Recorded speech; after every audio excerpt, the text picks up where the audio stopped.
അസ്സലാമു അലൈക്കും വറഹ്മത്തുള്ളാഹി. നമ്മൾ ഇന്ന് ചർച്ച ചെയ്യാൻ ഉദ്ദേശിക്കുന്ന വിഷയം അറഫ പ്രഭാഷണം എന്നതാണ്. സല്ലല്ലാഹു അലൈഹി വസല്ലമ തങ്ങളുടെ വിടവാങ്ങൽ പ്രഭാഷണം. അതെന്തുകൊണ്ട് ചർച്ച ചെയ്യുന്നു എന്ന ചോദ്യത്തിന് പുതിയ ലോകക്രമത്തിൽ അതിൻ്റെ പ്രസക്തി വർദ്ധിച്ചുകൊണ്ടേയിരിക്കുന്നു എന്നത് ഒരു ഉത്തരമാണ്. ആ പ്രഭാഷണത്തിന്റെ അവസാന ഭാഗത്ത് നബി സല്ലല്ലാഹു അലൈഹി വസല്ലമ തങ്ങൾ പറയുന്നുണ്ട്, ഫൽയുബല്ലിഗ് ഷാഹിദുൽ ഗായിബ, ഈ സന്നിഹിതരായവർ സന്നിഹിതരല്ലാത്തവരിലേക്ക് അതിൻ്റെ സന്ദേശത്തെ എത്തിക്കട്ടെ എന്ന്.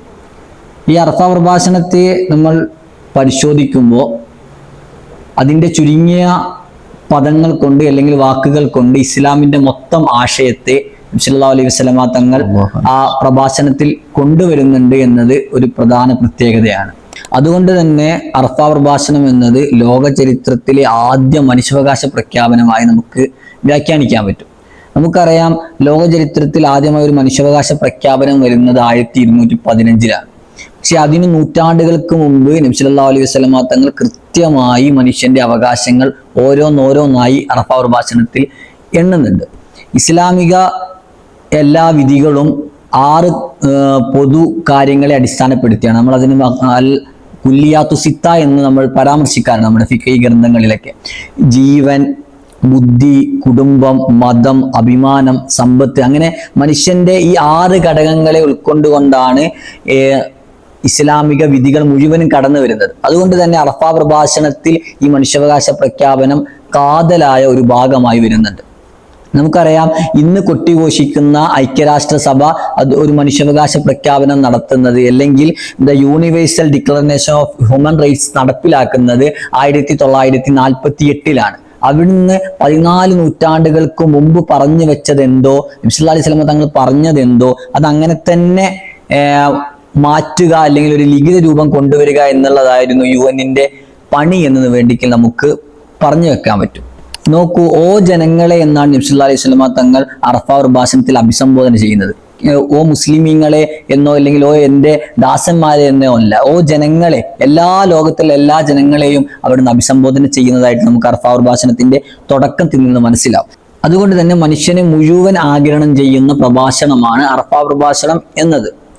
ഇത് വീണ്ടും ഇങ്ങനെ പറഞ്ഞുകൊണ്ടേ ഇരിക്കേണ്ടി വരുന്നത് പുതിയ കാല സാഹചര്യത്തിൽ ഇസ്ലാം എന്നത് തീവ്രവാദത്തിന്റെ മതമായിട്ടും ഭീകരവാദത്തിന്റെ മതമായിട്ടും കൊട്ടിഘോഷിക്കുന്ന പാശ്ചാത്യരും എല്ലാ വലതുപക്ഷ തീവ്രവാദികളും ഒക്കെ അടങ്ങുന്ന ഒരു വലിയ ചുറ്റുപാട് നമ്മളെ മുസ്ലിങ്ങളെ നിരന്തരം ആക്രമിച്ചുകൊണ്ടേയിരിക്കുന്നുണ്ട്. അതുകൊണ്ടാണ്. പക്ഷേ എന്താണ് യഥാർത്ഥത്തിൽ പാശ്ചാത്യർ ചെയ്തത് എന്ന് പരിശോധിച്ചാൽ, സ്പെയിനിൽ മാത്രം 8 വർഷം കൊണ്ട് 50 ലക്ഷം മുസ്ലിങ്ങളെ ഉന്മൂലനം ചെയ്യുകയും ഇനി സ്പെയിനിൽ ഒരാൾ പോലും ബാക്കിയില്ല എന്ന് പോപ്പിനെ കൊണ്ട് പ്രഖ്യാപിക്കുകയും ചെയ്തൊരു ചരിത്രം നമുക്ക് സ്പെയിനിന്റെ ചരിത്രത്തിൽ കാണാൻ സാധിക്കും. LV ഹാർവി മുസ്ലിം സ്പെയിൻ, അതുപോലെ തന്നെ ഇസ്ലാമിക് സ്പെയിൻ എന്നീ 2 പുസ്തകങ്ങളിലൂടെ ഈ അരുങ്കൊലയുടെ കഥ നമുക്ക് മുന്നിലേക്ക് വെച്ച് തരുന്നുണ്ട്. അതൊരു പഴയ കഥയാണെങ്കിൽ അമേരിക്ക എന്ന പുതിയ സമാധാനത്തിന്റെ മാലാകപ്പട്ടം ചമയുന്ന അമേരിക്ക 2001 മുതൽ 2018 വരെ ഇറാഖിലും അഫ്ഗാനിസ്ഥാനിലും മാത്രം കൊന്നുതള്ളിയത്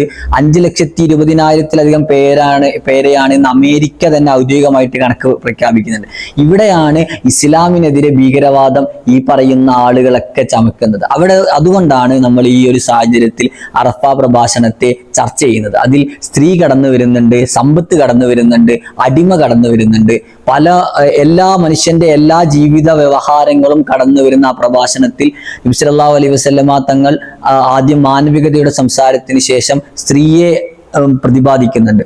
കൂടുതലായിട്ട് ഇസ്ലാം വിമർശനം ഉന്നയിക്കപ്പെടുന്ന ഒരു വിഷയം കൂടിയാണ് സ്ത്രീ ഇസ്ലാമിൽ എന്നുള്ളത്. അതിനെ ഈ അറഫ പ്രഭാഷണത്തിന്റെ ഭാഗത്തുകൂടെ എങ്ങനെയാണ് പ്രതിപാദിക്കുന്നത് എന്ന് ആലോചിച്ച് നോക്കിയിട്ടുണ്ടോ? ലോകത്ത് ആദ്യമായിട്ട് സ്ത്രീകൾക്ക് വേണ്ടി ശബ്ദിക്കുകയും അവർക്ക് സമൂഹത്തിൽ അവകാശങ്ങളുണ്ട് എന്ന് സമൂഹത്തെ ബോധ്യപ്പെടുത്തുകയും ചെയ്ത നേതാവാണ് നബിയുനാ റസൂലുള്ളാഹി സ്വല്ലല്ലാഹു അലൈഹി വസല്ലം. നേരത്തെ പറഞ്ഞു, നബി സല്ലല്ലാഹു അലൈഹി വസല്ലമ സമൂഹത്തെ അഭിസംബോധന ചെയ്തത് ഓ ജനങ്ങളെ എന്ന് പറഞ്ഞുകൊണ്ടാണ്.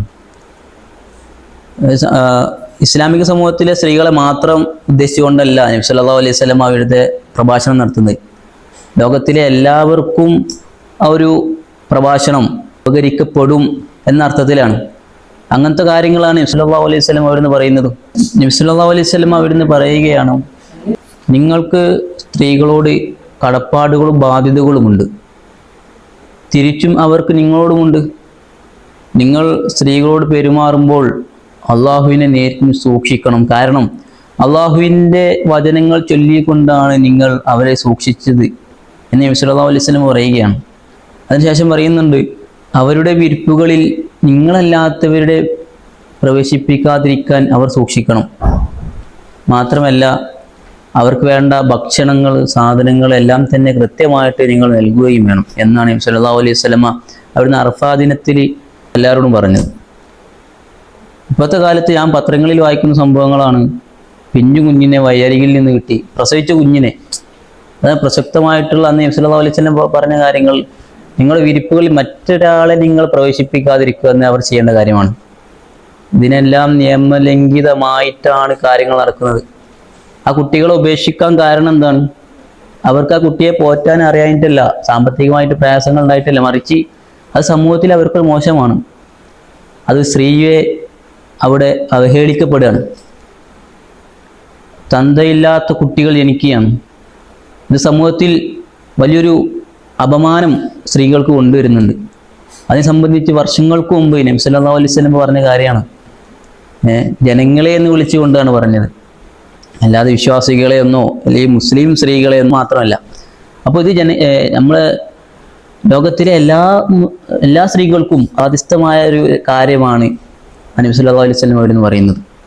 ഇതിനെക്കുറിച്ച് ക്രൈസ്തവ മതത്തിൽ, സ്ത്രീകളെ കുറിച്ച് ക്രൈസ്തവ മതത്തിൽ വളരെ സ്ത്രീകൾക്ക് വലിയ അവകാശങ്ങളൊന്നും കൊടുക്കാത്ത രീതിയിൽ തന്നെ സംസാരിക്കുന്നുണ്ട്. പ്രസവിച്ച സ്ത്രീയെ തന്നെ നിങ്ങൾ വിശുദ്ധ ഗേഹത്തിലേക്ക് വരരുത്. അതുപോലെ തന്നെ ഹിന്ദു മതത്തിൽ കാണാം, സതി എന്ന സമ്പ്രദായം ഉണ്ടായിരുന്നു. സതി എന്ന സമ്പ്രദായം, ഭർത്താവ് മരണപ്പെട്ടാൽ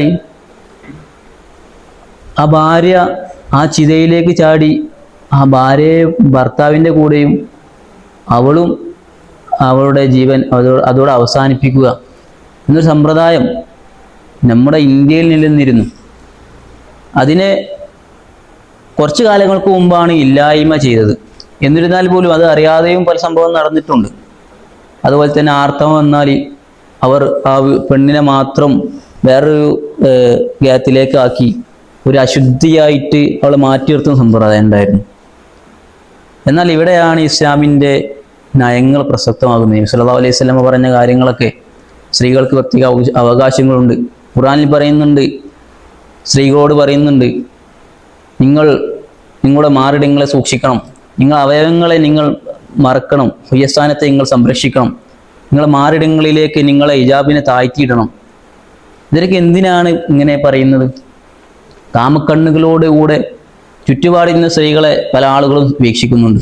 പിന്നെ ബോയ് ഫ്രണ്ട് തന്നെ, കൂട്ടുകാരെന്ന് പറഞ്ഞ് പല ആളുകൾ കൂടെ നടന്നുകൊണ്ട് പല തോന്നിവാസം ചെയ്യുന്നുണ്ട്. പക്ഷെ അതിൻ്റെ പിറകിലൊക്കെ വലിയൊരു ആപത്ത് ഉണ്ട് എന്ന് പല ആളുകളും മനസ്സിലാക്കുന്നില്ല. ആണിനും പെണ്ണിനും ചില പ്രത്യേക വസ്ത്രധാരണങ്ങൾ ഇസ്ലാം കൽപ്പിക്കുന്നുണ്ട്. ആണ് പെൺവേഷം ധരിക്കാൻ പാടില്ല, പെണ്ണ് ആൺവേഷം ധരിക്കാൻ പാടില്ല. എന്നാൽ ഇത് സംബന്ധമായിട്ട് ക്രിസ്ത്യൻ ഇസ്ലാം വസ്ത്രധാരണയെ കുറിച്ച് നമ്മൾ താരതമ്യപ്പെടുത്തുമ്പോൾ അവിടെ ജൂതന്മാർക്കും ക്രിസ്ത്യാനികൾക്കും വ്യത്യസ്തമായ വസ്ത്രധാരണകളാണുള്ളത്. അതുപോലെ തന്നെ പണ്ട് കാലങ്ങളിൽ സ്ത്രീകളെ ഉപയോഗപ്പെടുത്തിയിരുന്നത്, സൗന്ദര്യമുള്ള സ്ത്രീകൾ ആടാനും പാടാനും പുരുഷന്മാർക്ക് ആസ്വദിക്കാനും, എന്നാൽ സൗന്ദര്യമില്ലാത്തവരോ അടിമകളുമായിരുന്നു. അടിമ സമ്പ്രദായത്തിൽ ധാരാളമായിട്ട് സ്ത്രീകളെയാണ് അന്ന് ഉപയോഗപ്പെടുത്തിയത്. ഇതിനെക്കുറിച്ചെല്ലാം നബി സല്ലല്ലാഹു അലൈഹി വസല്ലം അവിടുന്ന് വ്യക്തമായിട്ട് പറയുന്നുണ്ട്. അന്ന് അടിമയാക്കാൻ കാരണം സ്ത്രീകൾ ആക്രമിക്കുകയില്ല, അതുപോലെ തന്നെ അവർ അശക്തരാണ് എന്ന ഉത്തമ ബോധം ഉണ്ടായിട്ടാണ് അവർ സ്ത്രീകളെ അടിമകളായിട്ട് ഉപയോഗിക്കാൻ തുടങ്ങിയത്. ഒരിക്കൽ ആനി ബസന്റ് ഇങ്ങനെ പറയുകയുണ്ടായി, if often think that woman is more free in Islam than Christianity. അതിനൊരു വലിയൊരു ഗണ്ണിക തന്നെ പറയുന്നുണ്ട്. അതിൻ്റെ രത്നച്ചുരുക്കം ഇങ്ങനെയാണ്: ഞാൻ എപ്പോഴും ചിന്തിച്ചിട്ടുണ്ട്, ക്രിസ്ത്യാനിറ്റി അഥവാ ക്രിസ്ത്യൻ മതത്തിനേക്കാൾ ഏറ്റവും സ്വതന്ത്രമായിട്ട് സ്ത്രീ ഉള്ളത് ഇസ്ലാം മതത്തിലാണ്. അവർ ധാരാളം അവകാശങ്ങൾ ക്രിസ്ത്യൻസിനേക്കാൾ ഇസ്ലാം കൽപ്പിക്കുന്നുണ്ട്. അതുപോലെ തന്നെ സ്ത്രീകൾക്ക് ആത്മാവുണ്ടോ എന്ന ചർച്ച പോലും ഇസ്ലാമിൽ ഇല്ല തന്നെ. ലോകചരിത്രങ്ങളിലും ഗ്രന്ഥങ്ങളിലും പരതി നോക്കിയാൽ നമുക്ക് ഒന്നേ പറയാനാകും, ചരിത്രം കണ്ട ആദ്യ സ്ത്രീ വിമോചകനാണ് മുഹമ്മദ് നബി സല്ലല്ലാഹു അലൈഹി വസല്ലം. എക്കാലത്തെയും സ്ത്രീ സംരക്ഷകനും മുഹമ്മദ് സല്ലല്ലാഹു അലൈഹി വസല്ലം മാത്രമാണ്. ലക്ഷോപലക്ഷം അനുയായികളോട് സ്ത്രീകളുടെ അവകാശങ്ങൾ ഇത്രയും ഉച്ചേശ്വരം വിളിച്ചു പറഞ്ഞ മറ്റൊരു നേതാവും ഇതുവരെ ഉണ്ടായിട്ടില്ല. അതെ, സ്ത്രീ സ്വാതന്ത്ര്യത്തെ കുറിച്ച് നബി സല്ലല്ലാഹു അലൈഹി വസല്ലം തങ്ങൾ ആ പ്രഭാഷണത്തിൽ ചുരുങ്ങിയ വാക്കുകളിൽ വലിയ ആശയത്തെ സമർത്ഥിക്കുന്നുണ്ട്. നിങ്ങൾ ഈ പറഞ്ഞതിൻ്റെ ഇടയിൽ സ്ത്രീയെ അടിമയായി ചിത്രീകരിക്കുന്ന അല്ലെങ്കിൽ കറുത്തവരെ അടിമയായി പറയുന്ന കാര്യം പരാമർശിച്ചപ്പോഴാണ് ഓർത്തത്. അർഫ പ്രഭാഷണത്തിന്റെ തുടക്കം തന്നെ ഈ ഒരു അടിമ സമ്പ്രദായത്തിനെതിരെ അല്ലെങ്കിൽ വർണ്ണവെറിക്കെതിരെ ഉള്ള സംസാരത്തോടു കൂടിയാണ് നബി സല്ലല്ലാഹു അലൈഹി വസല്ലം തങ്ങൾ തുടങ്ങുന്നത്. കറുത്തവന് വെളുത്തവനേക്കാളോ അല്ലെങ്കിൽ ചുവന്നവനേക്കാളോ അറബിക്ക് അനറബിയേക്കാളോ ശ്രേഷ്ഠതയില്ല. ശ്രേഷ്ഠത മുഴുവൻ അള്ളാഹുവിൽ അല്ലെങ്കിൽ സൃഷ്ടാവിൽ സൂക്ഷ്മതയോടുകൂടി ജീവിക്കുന്നവനാണ് എന്ന് തുടങ്ങിയാണ് നബി സല്ലല്ലാഹു അലൈഹി വസല്ലം തങ്ങൾ അർഫ പ്രഭാഷണം ആരംഭിക്കുന്നത് തന്നെ. എന്നാൽ മറ്റുള്ള അല്ലെങ്കിൽ ഹിന്ദു ക്രൈസ്തവ മതത്തെ പരിശോധിച്ച് നോക്കുമ്പോൾ ഹിന്ദു മതം എന്നുള്ളത് ഒരു യുദ്ധത്തിന്റെ അല്ലെങ്കിൽ യുദ്ധത്തെ ഇത്രത്തോളം മതകീയ ടെക്സ്റ്റ് ബുക്കായി കാണുന്ന വേറൊരു മതം ഇല്ല എന്ന് നമുക്ക് പറയാൻ സാധിക്കും. എന്നാൽ ക്രിസ്ത്യൻ ഗ്രന്ഥങ്ങൾ റാസിസത്തെ അല്ലെങ്കിൽ അടിമ സമുദായത്തെ എത്രത്തോളം രൂക്ഷമായിട്ടാണ് ശക്തിപ്പെടുത്തിയത് എന്നുള്ള ഒരുപാട് പഠനങ്ങൾ നമുക്ക് കാണാം. ഇസാക് ജെ യുടെ ഒരു പഠനത്തിന്റെ പേര് ഇങ്ങനെയാണ്: the religious Roots of racism in the western world, A brief historical overview. ആ പുസ്തകത്തിൽ പരാമർശിക്കുന്നത് ക്രൈസ്തവത എങ്ങനെയാണ് റാസിസത്തെ അല്ലെങ്കിൽ വർണ്ണവെറിയെ ശക്തിപ്പെടുത്തിയത് എന്ന വളരെ ഡീപ്പായിട്ടുള്ള ചർച്ച ആ പുസ്തകത്തിൽ, ആ പ്രബന്ധത്തിൽ നമുക്ക് കാണാൻ സാധിക്കും. അതുപോലെ തന്നെ what does the Bible say about racism എന്ന ഡോക്ടർ ജിം ഡെനിസന്റെ ഒരു പുസ്തകമുണ്ട്. അതിൽ അദ്ദേഹം സമർത്ഥിക്കുന്ന വിവേചനത്തെ ക്രൈസ്തവത അത്രത്തോളം പ്രൊമോട്ട് ചെയ്തു എന്ന് പറഞ്ഞ് അവസാനം സമർത്ഥിക്കുന്നത് അമേരിക്കയിൽ ഏറ്റവും വിവേചനം നിറഞ്ഞ നിമിഷങ്ങൾ അല്ലെങ്കിൽ സമയം എന്നുള്ളത് ഞായറാഴ്ചയിലെ പ്രാർത്ഥനാ നേരങ്ങളാണ് എന്ന് ഡോക്ടർ ജിം അതിൽ സമർത്ഥിക്കുന്നുണ്ട്. അവിടെയാണ് ഇസ്ലാം കറുത്തവനും വെളുത്തവനും തമ്മിൽ ഒരു തരത്തിലുള്ള ബലാബലവും ഇല്ല, എല്ലാവരും തുല്യരാണ് എന്ന് പ്രഖ്യാപിക്കുന്നത്.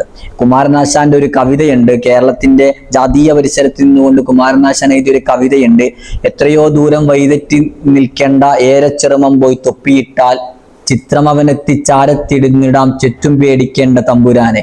ആ കേരളത്തിന്റെ ജാതീയതയെ എങ്ങനെയാണ് ഇസ്ലാം അത് ഇല്ലായ്മ ചെയ്തത് അല്ലെങ്കിൽ നവോത്ഥാനം കൊണ്ടുവന്നത് എന്ന് കുമാരനാശാൻ വളരെ ഡീപ്പായി ആ കവിതയിലൂടെ പറയുന്നുണ്ട്. അങ്ങനെ അർഫ പ്രഭാഷണം എല്ലാ മേഖലയും ഉൾക്കൊള്ളുന്നുണ്ട്.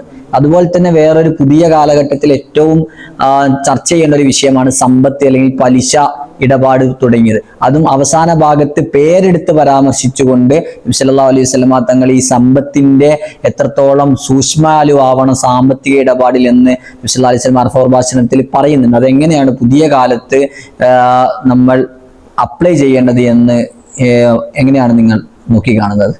അറഫ പ്രഭാഷണത്തിലൂടെ വ്യത്യസ്തമായിട്ട് സാമ്പത്തിക മേഖലയിലേക്ക് റസൂലുള്ളാഹി സ്വല്ലല്ലാഹു അലൈഹി വസല്ലം തങ്ങൾ ചൂണ്ടിക്കാണിക്കുന്നത് സാമ്പത്തിക വിഷയത്തിൽ ധാർമ്മികമായ ബോധ്യങ്ങളിലേക്കാണ്. അഥവാ ഇസ്ലാം സമ്പത്തിന് കൊടുക്കുന്നതായ പ്രാധാന്യം അത് ജീവന തുല്യമെന്ന് തന്നെ നമുക്ക് പറയാൻ പറ്റും. ഒരു മനുഷ്യൻ ഈ ഐഹിക ലോകത്ത് തൻ്റെ ക്രയവിക്രയങ്ങളിലൂടെ കടന്നു പോകുമ്പോഴും സാമൂഹികമായ ഇടപെടലുകളിലൂടെ കടന്നു പോകുമ്പോഴൊക്കെയും സമ്പത്തിന്റെ ഒരു ആവശ്യം അല്ലെങ്കിൽ സമ്പത്തിന്റെ റോൾ കടന്നു വരുന്നുണ്ട്. ആ രീതിയിൽ ഇസ്ലാം ഈ ഒരു ജീവിത വ്യവഹാരത്തിന്റെ മുഖ്യ ഘടകമായിട്ട് തന്നെയാണ് സമ്പത്തിനെ കാണുന്നത് എന്ന് നമുക്ക് വായിക്കാൻ പറ്റും.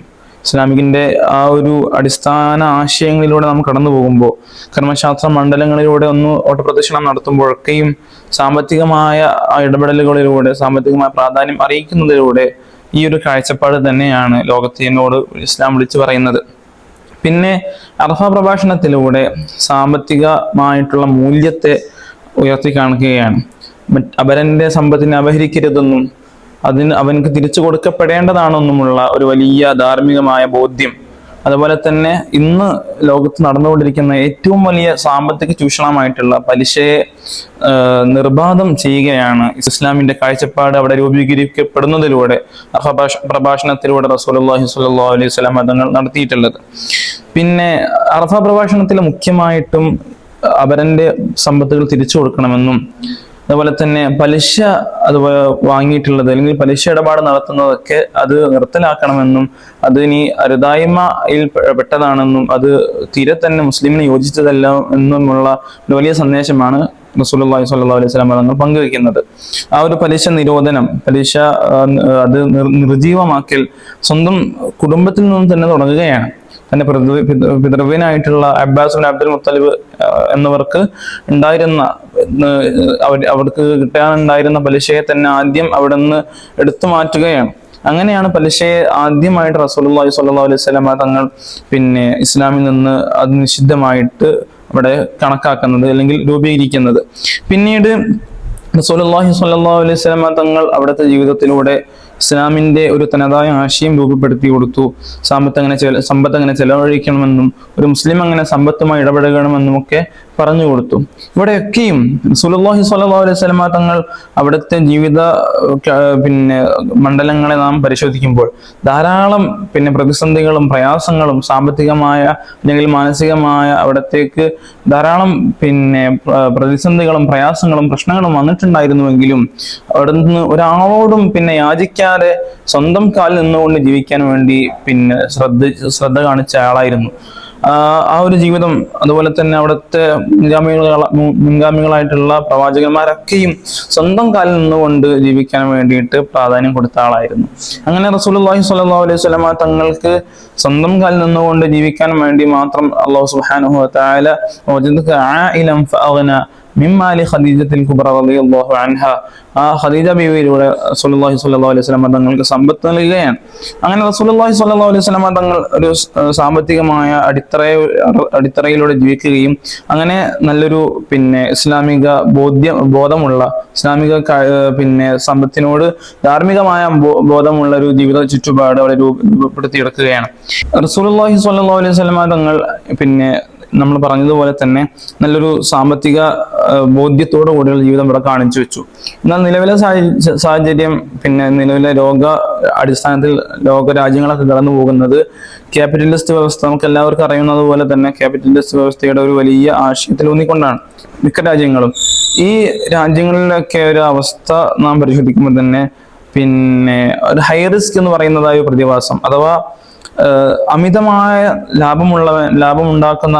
പറ്റുന്നവന് അമിതമായ ലാഭം ഉണ്ടാക്കുവാനും അമിതമായ നഷ്ടം പറ്റുന്നവന് അമിതമായ നഷ്ടം ഉണ്ടാകുവാനും പിന്നെ പര്യാപ്തമായ രൂപത്തിലാണ് ഇന്നത്തെ മിക്ക സാമ്പത്തികമായിട്ടുള്ള വ്യവസ്ഥകളും ഉണ്ടായിട്ടുള്ളത്. ഈ രൂപത്തിൽ ധനവാൻ എന്നും ധനികനാകുന്ന പിന്നെ പാവപ്പെട്ടവൻ എന്നും വീണ്ടും വീണ്ടും പാവപ്പെട്ടവനായി തീരുന്നതായ ഒരു അവസ്ഥയാണ് ക്യാപിറ്റലിസ്റ്റ് വ്യവസ്ഥയിലൂടെ അല്ലെങ്കിൽ ഇന്നത്തെ ലോകത്ത് നടന്നുകൊണ്ടിരിക്കുന്ന സാമ്പത്തികമായ വ്യവസ്ഥയിലൂടെ നടന്നുകൊണ്ടിരിക്കുന്നത്. എല്ലാ മതങ്ങളും തന്നെ ഈ ഒരു രീതിയെ പിന്നെ വളരെ നിഷിദ്ധമായ അല്ലെങ്കിൽ മോശമായ സമീപനമായിട്ടാണ് കാണുന്നത്. മാർക്കോസിന്റെ 10-ാം അധ്യായം 25-ാം പിന്നെ സൂക്തത്തിൽ നമുക്ക് കാണാൻ കഴിയും. പിന്നെ ഒട്ടകം സൂചിയുടെ തുളയിലൂടെ പ്രവേശിക്കുന്നത് വരെ പിന്നെ പണക്കാരൻ സ്വർഗത്തിൽ കടക്കുകയില്ല എന്ന് മാർക്കോസിൽ പറഞ്ഞു വെക്കുന്നുണ്ട്. ക്യാപിറ്റലിസ്റ്റ് വ്യവസ്ഥയിൽ പിന്നെ പണത്തെ ഒരു ചരക്കായി കണ്ടുകൊണ്ടാണ് അവിടെ പണത്തെ പെരുമാറുന്നത്. നമുക്കറിയാം, പണത്തെ ഇസ്ലാം മുഖ്യമായും കാണുന്നത് ഒരു കച്ചവടത്തിന്റെ ഇടനിലക്കാരൻ എന്ന നിലക്കാണ്. അഥവാ പണം കൊടുക്കുന്നു, സാധനം വാങ്ങുന്നു, അതുപോലെ തന്നെ പണം ഇൻവെസ്റ്റ് ചെയ്തുകൊണ്ട് നമ്മൾ സാധനം പർച്ചേസ് ചെയ്യുന്നു. ഈ രീതിയിലൊക്കെ പണം ഒരു ഇടനിലക്കാരനായിട്ടാണ് മുഖ്യമായിട്ടും കച്ചവട വ്യവസ്ഥയിലൊക്കെ പണം പിന്നെ അതിന്റെ റോൾ നിർവഹിക്കുന്നത്. എന്നാൽ ക്യാപിറ്റലിസ്റ്റ് വ്യവസ്ഥയിൽ പണം തന്നെ അവിടെ ഒരു ചരക്കായി മാറുകയാണ്. ആ ഒരു ചരക്കായി മാറുന്നതിലൂടെ ഇവിടെ ഒരു സാധാരണ ഇടപാടിൽ ഉൽപാദനവും ഉപഭോഗവും മാത്രം ഉണ്ടാകുന്ന ഒരു ഇടപാടിൽ പണം ചരക്കായി വരുന്നതിലൂടെ പണം പണത്തെ തന്നെ പ്രസവിക്കുകയാണ്. ഈ ഒരു അവസ്ഥയാണ് പലിശയിലൂടെ കടന്നു വരുന്നത്.